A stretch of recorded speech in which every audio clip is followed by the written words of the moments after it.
Kung minsan yung mundo, pilit na pinapaalala sa'yo yung dating ikaw. Yung mga mali mong desisyon, yung mga pagkakamali mo, yung mga bagay na gusto mo nang kalimutan tungkol sa'yo, yung mga bagay na pinagsisihan mo, yung mga bagay na tinakasan mo na. Parang ayaw nilang mag-move on. Parang gusto nilang manatili ka dun sa version mo na iniwan mo na. Kapag nagbago ka na, ang sasabihin ng iba, talaga ba ikaw yan? Nagbago ka na? Kapag maayos ka na, ang sasabihin nila sa'yo, pero di ba dati ganito ka or ganyan ka? The world love receipts, pero hindi lahat ng resibo kailangan hawakan mo habang buhay. Minsan, di ba, hindi rin naman sila magsasalta laban sa'yo, pero ramdam mo sa tono ng pananalita, sa pagtrato sa'yo, sa tingin nila sa'yo.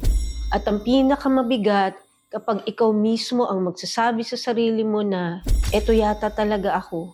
Hindi na yata ako magbabago. Baka wala na akong pag-asang magbago. Baka babalik din ako sa dati kahit gusto ko nang magbago. Pero ito ang tatandaan mo, hindi totoo ang sinasabi ng mundo. Ang tignan mo lang yung sinasabi ng Diyos sa'yo. Iba ang pagtingin sa'yo ng Diyos at iba ang pagtingin ng mundo sa'yo. Ang mundo, parati nilang papaalala yung past mo. Pero ang Diyos, parati nakikita yung puso mo at parati niyang pinapaalala sa'yo na mahal ka niya. Yung intention mo at decision mo na maging mabuti, yung pinili mo na mag-ayos ng buhay, yung pagbabago na pinipili mo sa araw-araw, kahit mahirap, kahit matagal, kahit walang pumapalakpak.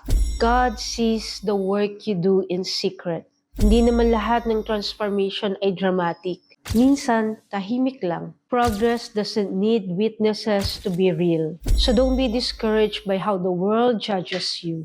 Don't let their opinions be louder than your direction. Hindi sila ang patutunguhan mo at hindi sila ang sinusunod mo. You're walking a different path now and not everyone will understand that.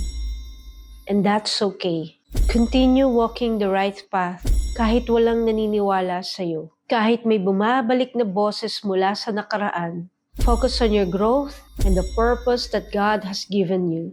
If this message spoke to you, comment, I will keep walking. Share this with someone who's trying to change quietly and subscribe for more reflections on faith, life, and becoming.